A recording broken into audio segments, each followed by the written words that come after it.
So it looked like Caitlin Clark has a huge update. Caitlin Clark has in fact returned to an extent. She has returned to an extent with the Indiana Fever. Look, Caitlin Clark is far from back. Caitlin Clark finally stepped back onto the court, and fans are losing their minds. Fresh footage shows her pulling up from the logo like she never left, and suddenly the entire WNBA feels the pressure. Weeks of silence, mystery, and empty injury updates fade away. Because the video says it all, Clark is back. The only question now, should she start right away or ease her way in from the bench? Drop your take below. She is far from being fully back and, everything's all good and we don't need to be worried because, let's be real, we kind of should be worried. Because, again, they're still being secretive about it. But at least this means we have to assume she's back this season. All right, let's dive in, because the internet practically broke the moment that clip hit the timeline.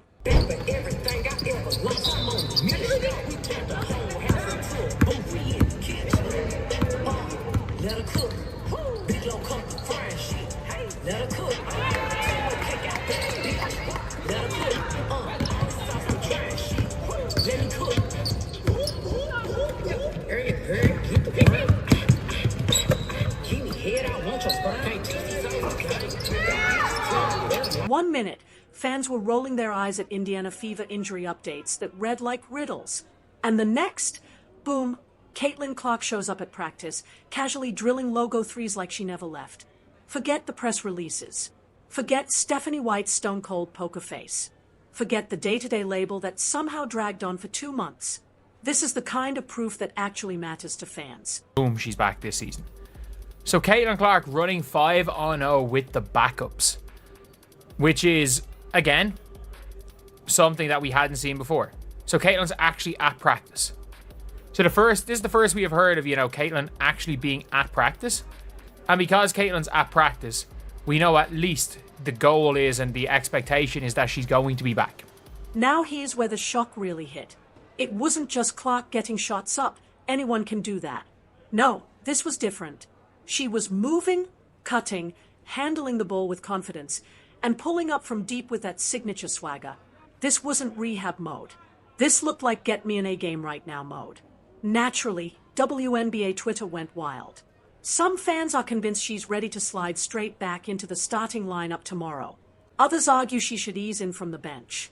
And then there's the group convinced the Fever are playing mind games, leaking just enough footage to spark hope while keeping her true status under wraps. Honestly, none of these theories sound crazy. This franchise has handled injuries like a secret society. One day it's, she's sprinting full court. The next, actually, she's not sprinting. Then out of nowhere, oh, she tweaked her ankle too, but we never mentioned it. Seriously, it's been a circus. But here's the bottom line. Caitlin Clark was in full gear, running plays, and hitting logo threes. If that's not a return signal, what is? Which is a positive thing for the Indiana Fever, because the Indiana Fever don't stand a single chance. Now let's be real about what this means for Indiana. The Fever without Clark have been hanging on by dental floss, duct taping lineups together, leaning on hardship contracts, and praying Kelsey Mitchell can drop 25 a night just to survive. Lexi Hull came up huge recently, yes, but only out of sheer desperation. And then the injuries piled on. Sophie Cunningham sidelined, Sydney Coulson out, Ari McDonald gone, Chloe Bibby hobbling. It's been pure survival mode. So when footage shows Clark back on the floor, it isn't just good news, it's season-saving news. The Fever are clawing for that 7th or 8th playoff seed. Without Clark, that door slams shut. With her, suddenly, everything changes. And here's where the conversation gets spicy. Some believe the Fever should just shut her down for the season, protect the franchise player. They argue. Why risk it? And while that sounds noble, let's be real, it's not happening. This isn't January load management. This is the final stretch of the season with a playoff spot hanging in the balance. Caitlin Clark wasn't drafted to sit in street clothes while her team fades into irrelevance. She's a competitor.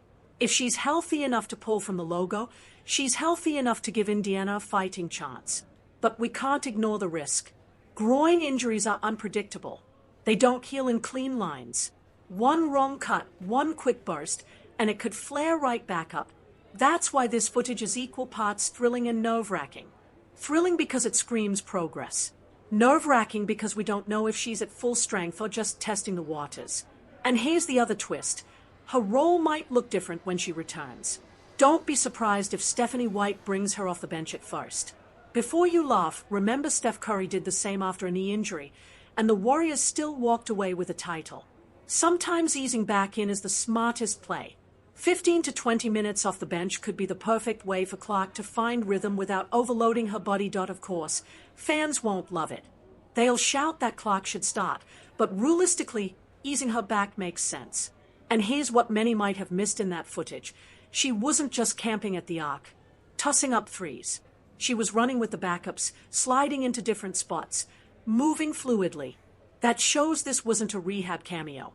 This was real integration into team drills, the clearest sign yet that she's on track to play. Now let's talk timing. Looking at the schedule, the Fever have a couple games that make perfect sense as return windows. The matchup with the Chicago Sky jumps out first, and honestly, it's ideal. The Sky aren't exactly juggernauts, and it's the kind of game where Clark could test her legs without being thrown straight into the fire against a top seed. After that, the schedule gets much tougher. So if she's coming back, the Sky game feels like the move. And let's be real, if that's the night she returns, expect fireworks. You know she'll want to remind Angel Ree and company who really owns this rookie rivalry turned sophomore saga. And nothing would light up the headlines faster than Caitlin Clark stepping back onto the floor, pulling from the logo, and silencing the Sky crowd in an instant. But hold that thought, because hidden in that practice footage was something most fans missed. I'll get to it shortly. But let's just say it has people whispering Clark may be further along than the Fever are willing to admit. Keep that in mind, because once you see it, the whole picture shifts. Now, back to the big truth. The Fever's season hinges on Caitlin Clark. Without her, they are finished. With her, they are dangerous. Even at 70%, she changes everything. Her range pulls defenses out. Her presence frees Boston inside. Her gravity opens lanes for Mitchell. And suddenly role players aren't forced to play beyond their ceilings. That's the power Clark brings. Think about this.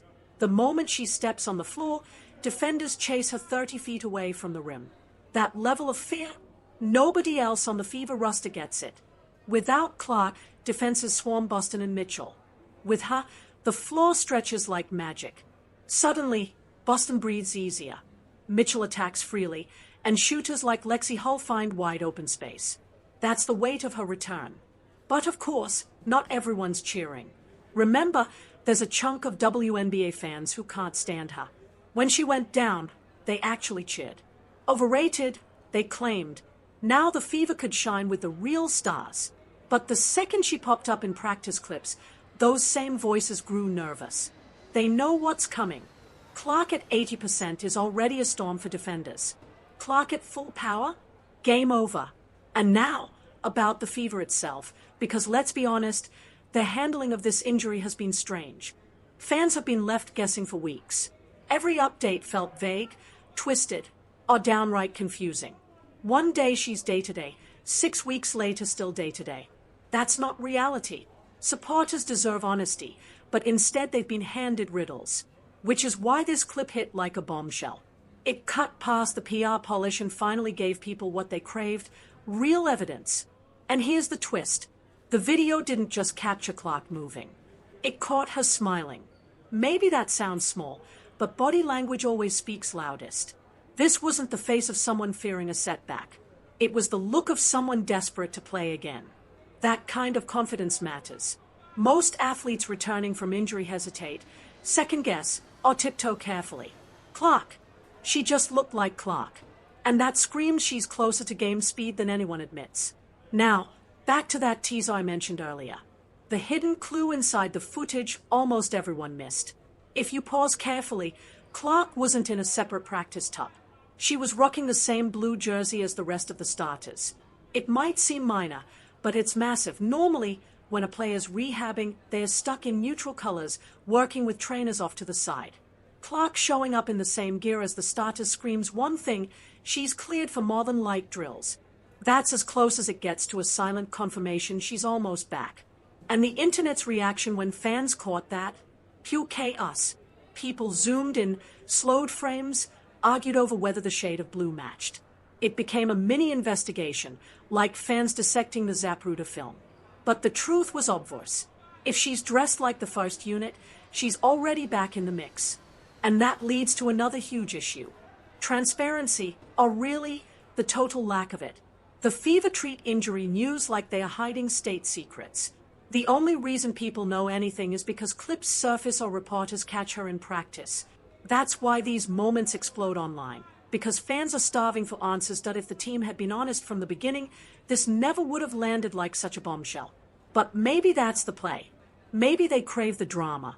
Or maybe they are just terrified of saying too much. Either way, it's been draining for the fans. Now, let's talk about the playoff stakes. At this moment, the Fever are clinging to the bubble.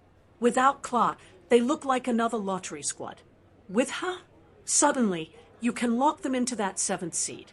Could they shock a top seed in round 1? Probably not. But that's missing the point. The point is that playoff representatives matter. Aaliyah Boston in year 2, Kelsey Mitchell at her peak, and Clark in her sophomore leap. That's the core of something real. Even getting swept early now still builds toward later. And let's not forget, the league itself isn't exactly thrilled about the Fever's spotlight swallowing up everything else. Having Clark back on the floor in the postseason means ratings soar, ticket sales climb, and the entire storyline stays locked on the Fever. That's a nightmare for her critics, but a jackpot for the league.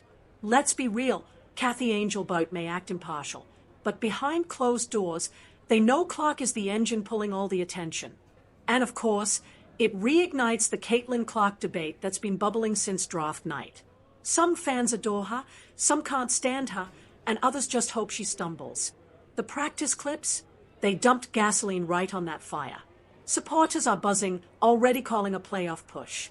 Haters roll their eyes, saying, she's just hitting open threes. Who cares? But that's the thing with Clark. Every move she makes turns into a headline. No other player in the league sparks that kind of reaction. And that alone proves her worth. Now, zoom in on the actual basketball. Clark's return isn't only about points. It's about tempo, spacing, and command. With her, the Fever push faster, the ball flows smoother, and everyone slides back into place. Without her, Mitchell gets trapped, Boston draws doubles, and the offense looks like it belongs in a YMCA gym. With her back, suddenly, they look like a real professional team again, but there's also the mental lift. Teammates ride her energy. Even when she's not scoring, her swagger spreads. Fans saw it at Iowa, and it's identical in the pros. When she pulls up from 30 feet and drains it, the crowd erupts and her teammates fight harder. That invisible spark is something no stat sheet will ever capture. Now, here's the hard truth. Even with Clark back, the Fever aren't winning a title this year. They are too young, too uneven, and too worn down. But that doesn't mean her return isn't huge. In fact, it matters more. Because this season isn't about 2024, it's about momentum for 2025. Clark needs playoff battles. Boston needs playoff battles.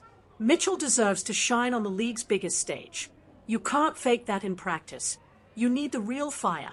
And honestly, the league itself needs Clark in the postseason. Casual viewers won't rush to watch a Sun versus Wings matchup. They want Caitlin Clark, the most polarizing star in women's basketball, on their screens. The WNBA knows it, ESPN knows it, every marketing exec knows it.